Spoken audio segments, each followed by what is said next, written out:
السلام علیکم. میرا نام ڈاکٹر اسامہ ہے اور میں ایز اے سائیکیٹرسٹ کام کر رہا ہوں ایبٹ آباد میں. ہم ایک پوڈ کاسٹ شروع کرنے جا رہے ہیں جس میں ہم زیادہ تر ہیلتھ ریلیٹڈ بات کریں گے, مختلف فیلڈس کے بارے میں ہیلتھ کے اندر, اور زیادہ سائیکیٹری کے بارے میں بھی بات کریں گے جو کہ میرے دل کے بہت قریب ہے. آج ہمارا پہلا ایپیسوڈ ہے اور میرے ساتھ موجود ہیں ڈاکٹر سلیم خان جو کہ ایک سائیکیٹرسٹ ہیں اور ابھی ٹائپ ڈی ہاسپٹل بفا میں ایز ایم ایس کام کر رہے ہیں. السلام علیکم ڈاکٹر صاحب. السلام علیکم, کیسے ہیں ڈاکٹر اسامہ؟ میں ٹھیک ہوں, آپ کیسے ہیں؟ اللہ کا شکر. سر ہمیں تھوڑا سا اپنے بارے میں بتائیں آپ.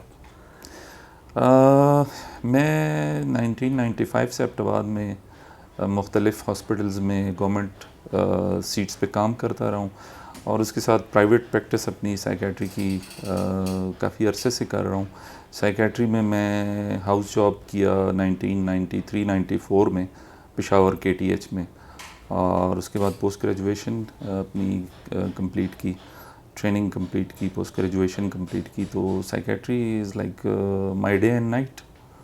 سر سائیکیٹری میں جانے کی کیا وجہ ہوئی, آپ نے کیوں چوز کیا کہ میں نے سائیکیٹری میں جانا ہے؟ ڈاکٹر اسامہ, جب ہم میڈیکل کالج گئے KMC میں, ہمارا 1987 میں جب ایڈمیشن ہوا تو لائک اس سٹیج میں آپ کو نہیں پتہ ہوتا کہ میں نے آگے کیا کرنا ہے.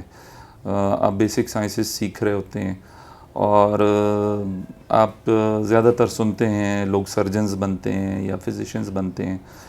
مجھے بائی چانس اس طرح ہوا کہ اسٹوڈنٹ کاؤنسلنگ سروس ہمارے کالج میں ایک اسٹوڈنٹس کے لیے ایک فیسلٹی تھی کہ جس میں آپ اپنے ڈفرینٹ اسٹوڈنٹس لیول کے پرابلمس کو سالو کرنے کے لیے آپ وہاں پہ وزٹ کرتے تھے اور آپ کو ہیلپ ملتی تھی. تو وہاں پہ ایک دو دفعہ جانا ہوا, اس سے میرا سائیکیٹری میں انٹرسٹ ڈیولپ ہوا. پھر میرے ایک روم میٹ انہوں نے ہاؤس جاب سائیکیٹری میں کیا, میں اس وقت 3rd ایئر میں تھا. وہ اکثر مجھے اپنے ساتھ وارڈ لے کے جاتے تھے. گریجولی اس طرح میرا سائیکیٹری میں انٹرسٹ ڈیولپ ہوا. پھر جب میں نے ہاؤس جاب کیا سائیکیٹری میں تو پھر مجھے ریئلائز ہوا کہ یہ ایک ایسی اسپیشلٹی ہے کہ جس میں آپ ایز ایکولی دوسرے ڈاکٹرز کی طرح اپنے مریضوں کی ہیلپ کر سکتے ہیں جس طرح کوئی سرجن یا کوئی فزیشین کر سکتا ہے. تو سائیکیٹری آپ کہہ سکتے ہیں کہ لائک مجھے چانس ملا اور انوائرمنٹ ملی جس کی وجہ سے میں اس فیلڈ میں آیا. ٹھیک ہے. نارملی جو ہمارے میڈیکل اسٹوڈنٹس ہوتے ہیں وہ زیادہ تر سرجری یا فزیشین بننے کی ان کے ذہن میں ہوتا ہے کہ ہم نے فزیشین بننا ہے یا سرجن بننا ہے.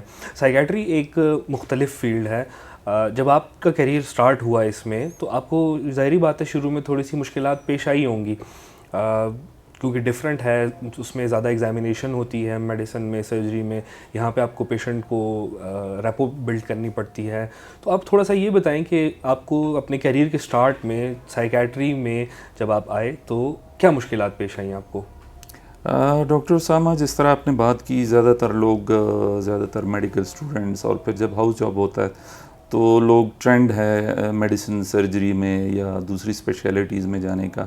سائیکیٹری جس سٹیج پہ ہم کر رہے تھے اس وقت تو سائیکیٹری کو بالکل کلاس میں ایک آدھ کوئی کسی کا اگر پرسنل انٹرسٹ ہوتا تھا تو لوگ جاتے تھے. اب تو تھوڑا بہت ٹرینڈ زیادہ ہو گیا.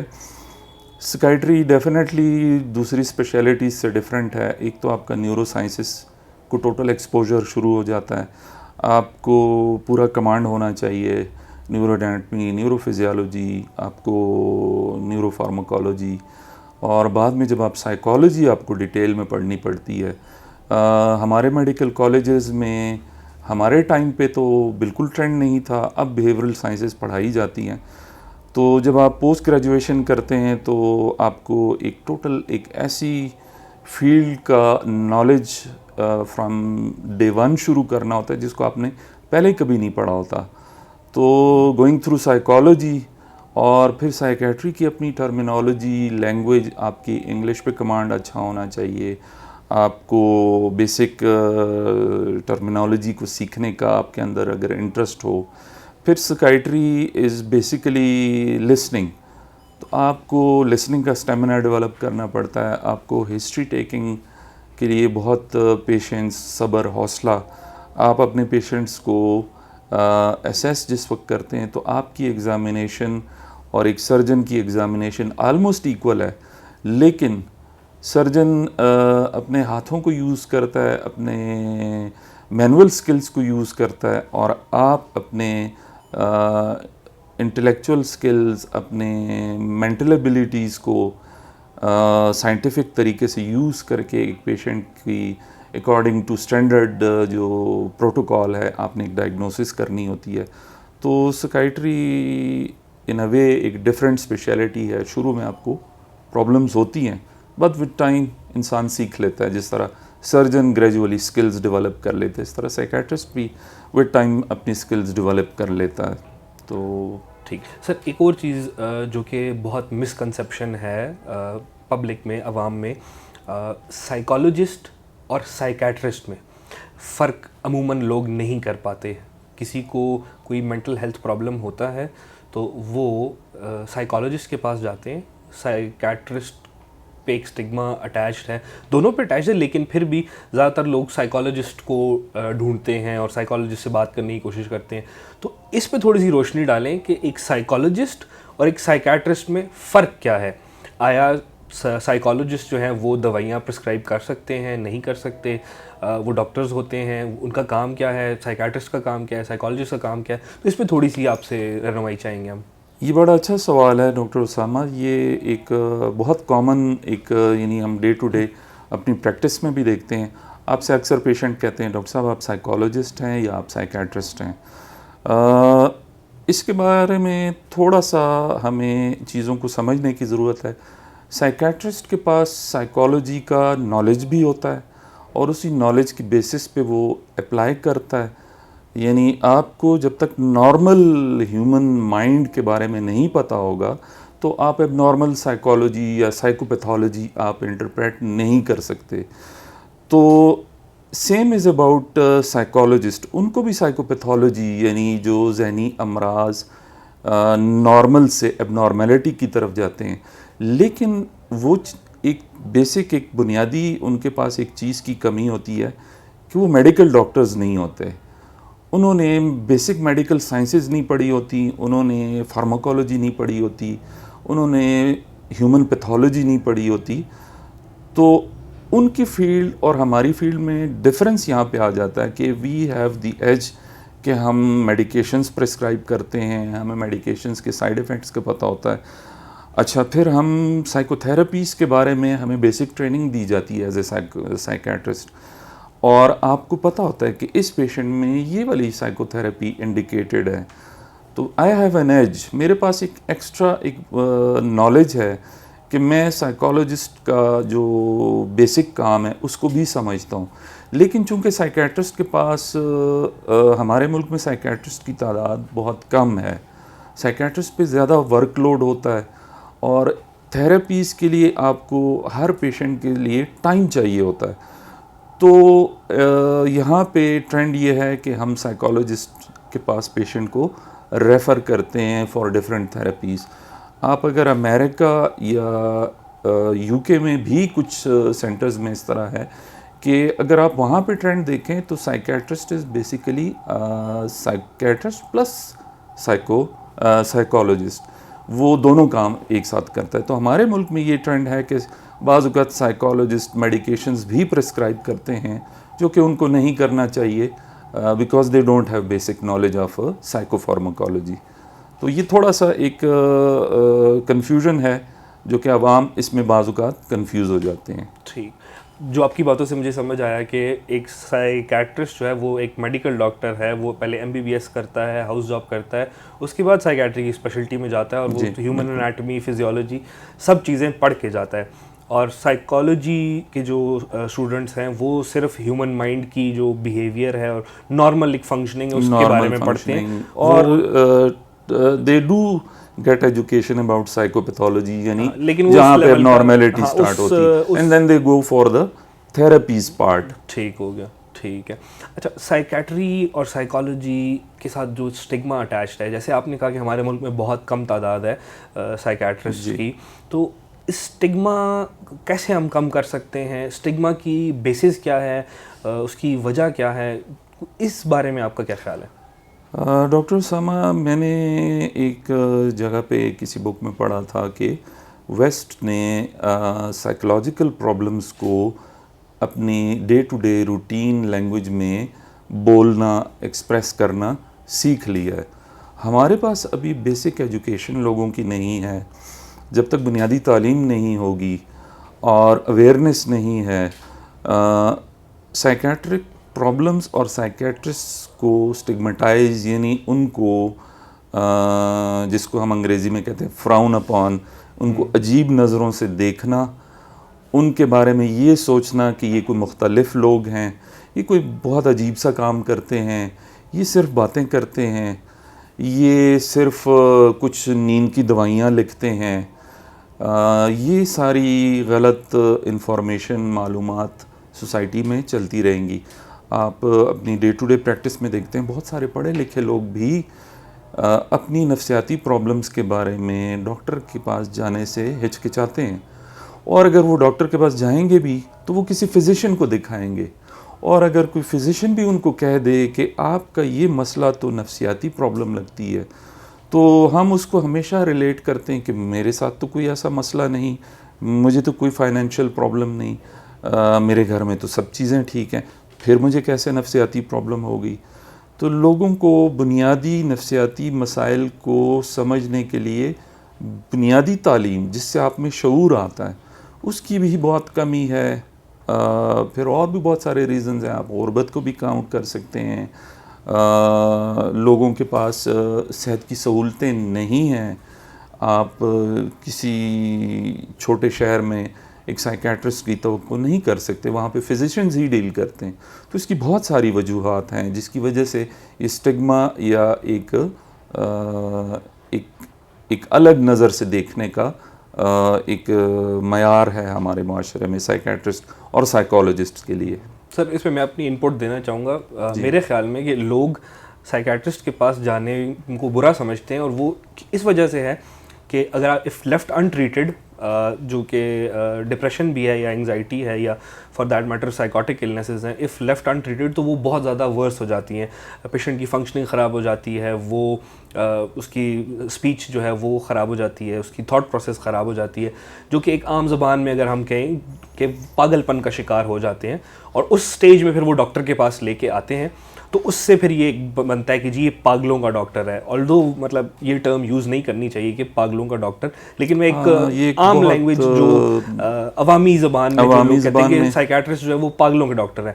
تو میرا تھوڑا سا خیال یہ ہے کہ اگر آپ جلدی اپنے سائیکولوجیکل یا سائیکیٹرک پرابلمس کے لیے سائیکیٹرسٹ کے پاس چلے جائیں، تو اگر جلدی ٹریٹمنٹ ہو جائے اور آپ سائیکوسس کا ایپیسوڈ سے بچ جاتے ہیں، تو آپ کیا کہتے ہیں یہ تھوڑا سا اس میں اسٹگما کم ہونے. اس میں میرا ایک اور انپٹ یہ بھی ہے کہ ہمارے کولیگز جو ہیں فزیشنز، سرجنز، بہت ساری ایسی نفسیاتی بیماریاں ہیں جو سرجیکل پریزنٹیشن، یعنی ان کی علامات ایسی ہوتی ہیں کہ وہ سرجنز کے پاس چلے جاتے ہیں. بہت ساری ایسی نفسیاتی بیماریاں ہیں جن کے مریض فزیشنز یعنی میڈیکل اسپیشلسٹ کے پاس جاتے ہیں. اگر وہ پراپر ریفرل کریں اور ایسے پیشنٹ جن کو سائیکیٹرسٹ کی ضرورت ہے، ماہر نفسیات کی ہیلپ کی، مدد کی ضرورت ہو، تو اس سے بھی کافی حد تک یہ اسٹگما، یہ ایک الگ نظر سے دیکھنے کا جو معیار ہے یہ ختم ہو سکتا ہے. یہ ریفرل یا جس کو ہم لیزان کہتے ہیں کہ ہمارا آپس میں ڈاکٹرز کے ساتھ ایک اچھا کمیونیکیشن رہے کہ جس کی وجہ سے وہ ہمارے پاس پیشنٹس بھیجیں فار ہیلپ، اس سے بھی بڑی امپرومنٹ ہوگی. یہ آپ کی بات ٹھیک ہے، کیونکہ اگر کوئی پیشنٹ خود بھی میڈیکل اسپیشلسٹ کے پاس رپورٹ کرتا ہے اور وہ کہتا ہے کہ مجھے لگتا ہے کہ میرا کوئی سائیکیٹرک پرابلم ہے تو میں کسی سائیکیٹرسٹ کو دکھا دوں، اپنے فزیشین سے پوچھتا ہے، تو اکثر وہ فزیشین اس کو شن کر دیتے ہیں کہ نہیں، وہ پاگلوں کے ڈاکٹر کے پاس جانے کی کیا ضرورت ہے. ایون ہمارے کولیگز بھی سائیکیٹری کے بارے میں تھوڑا سا ایجوکیشن کم رکھتے ہیں، وہ بھی اسٹگما پروپیگیٹ کرنے کا ایک ذریعہ بنے ہوئے ہیں. اب بات کرتے ہیں ہم نفسیاتی بیماریوں کے علاج پہ. مختلف طرح کے علاج ہیں. جی بالکل. سائیکیٹرسٹ کے پاس جانا، فزیشنز کے پاس جانا، ہمارے ملک میں اسپریچول یا فیتھ ہیلرز کے پاس، جن کو ہم اگر عام زبان میں کہیں پیروں فقیروں کے پاس یا کوئی بزرگ کے پاس جانا، دم درود وغیرہ، مزاروں پہ جانا، میرا تو سر یہ خیال ہے کہ جیسے اپینڈکس کی بیماری کسی کو ہو جاتی ہے، اس کا علاج سرجن کرتا ہے، وہ دیکھتا ہے، اگر اس کو ضرورت ہوتی ہے آپریٹ کرتا ہے. اسی طرح آپ کو کوئی اور بلڈ پریشر ہے، شوگر ہے، اس کی بیماری ہوتی ہے تو اس کا لوگ جو ہے ڈاکٹر کے پاس جا کے علاج کراتے ہیں، اور ساتھ ساتھ اپنا وہ فیتھ ہیلرز کے پاس بھی جاتے ہیں. دونوں کا کمبینیشن، کیونکہ ہمارے کلچر کا ایک ایسا ہے کہ اس کو ہم ایلیمنیٹ نہیں کر سکتے. تو سائیکیٹری میں کیا ہونا چاہیے؟ ڈاکٹر اسامہ، یہ بڑا ایک ڈے ٹو ڈے روزمرہ کا ہمارا پریکٹس میں ہمارا ایک آبزرویشن ہے، ہم دیکھتے رہتے ہیں، وہ بہت زیادہ کامن ہے.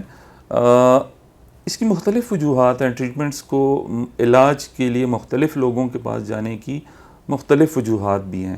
ایک جس طرح ہم نے شروع میں اسٹگما کی بات کی، نفسیاتی امراض کے علاج سے بہت سارے لوگ گھبراتے ہیں، ان کے اوپر لیبل لگ جاتا ہے کہ یہ تو نفسیاتی ہے، یہ نیند کی دوائیاں لے رہا ہے، اس کو کوئی نفسیاتی مسئلہ ہو گیا ہے، یہ جو لفظ ہم نے کہا کہ اچھا نہیں ہے، پاگلوں کے ڈاکٹر کے پاس جا رہا ہے، سیدھا لیبل لگ جاتا ہے کہ یہ پاگل ہے. ہاں، تو نفسیاتی بیماریاں ساری تو پاگل پن نہیں ہیں. بالکل. اور نفسیاتی امراض کے علاج کی دوائیاں اگر ان کے سائیڈ ایفیکٹس ہیں تو باقی بیماریوں کی جو علاج کی دوائیاں ان کے بھی سائیڈ ایفیکٹس ہیں. ہاں جی. تھوڑا سا یہ ہے کہ ان سائیڈ ایفیکٹس کا چونکہ ذہن سے، دماغ سے ڈائریکٹ تعلق ہے، ڈیلی فنکشننگ متاثر ہوتی ہے، آپ کو تھوڑا سا نیند آتی ہے، آپ کو کچھ چیزوں میں خیال رکھنا پڑتا ہے. لوگ اچھا ایک اور ہمارے سر آپ کی بات کاٹتا ہوں، لیکن نیند سے مجھے یہ یاد آتا ہے کہ لوگوں کا یہی کانسیپٹ ہے کہ جو نفسیات کے ڈاکٹر جو بھی دوائی دیتے ہیں وہ بس نیند کی دوائی ہے، نشے کی دوائی ہے، وہ عادی کر دے گی، اس میں نیند بہت زیادہ ہے اور بس ہم عادی ہو جائیں گے، اور بس وہ نہیں کھائیں گے تو ہماری نیند نہیں آئے گی. حالانکہ ایجوکیٹ کرنے کی ضرورت ہے لوگوں کو کہ بہت ساری جو دوائیاں ہیں وہ اگر اینٹی ڈپریسنٹ ہے ود سیڈیشن تو وہ اینٹی ڈپریسنٹ افیکٹ بھی تو دے گی ساتھ ود سیڈیشن.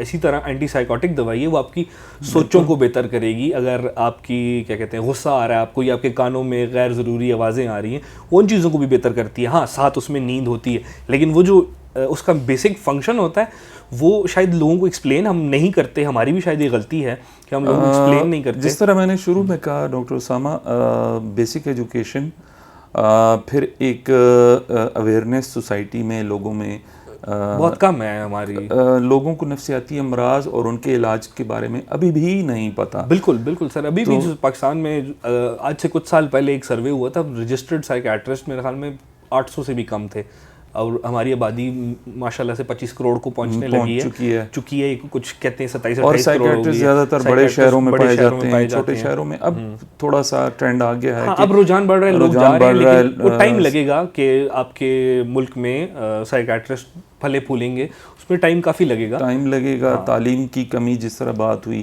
بہت سارے مسائل ہیں. ہمیں ہمارا ہر مریض، میرا اپنا یہ خیال ہے کہ ہمارا ہر مریض سفیر ہے. وہ جب واپس معاشرے میں جاتا ہے تو وہ مختلف چیزیں ساتھ لے کے جاتا ہے. اس کو معلوم ہوتا ہے کہ میری دوائیاں باقی دوائیوں کی طرح ہیں، میری بیماری باقی جسمانی بیماریوں کی طرح ہے. وقت کے ساتھ میں ٹھیک ہو جاتا ہوں، میں اپنے کام پہ واپس جا سکتا ہوں، میں اپنی زندگی نارمل گزار رہا ہوں، اور میری وجہ سے معاشرے کو، میرے گھر والوں کو مسائل کم ہو رہے ہیں. تو یہ ایک ایسی چیز ہے کہ اگر ہم اپنے مریضوں کو بہتر طریقے سے علاج کے ساتھ ان کی سائیکو ایجوکیشن، یا جس کو آپ کہہ سکتے ہیں کہ ان کی نفسیاتی شعور بڑھانے کی کوشش کریں، گائیڈنس دیں، کوئی بھی لفظ یوز کر سکتے ہیں. تو بہت سارے مریض آپ نے اپنی پریکٹس میں دیکھا ہوگا کہ وہ جب جس حالت سے وہ خود گزرتے ہیں، تو جب وہ اپنے گھر میں، اپنے محلے میں، خاندان میں کسی اور کو دیکھتے ہیں تو ان کو بتاتے ہیں کہ آپ ماہر نفسیات کے پاس جائیں.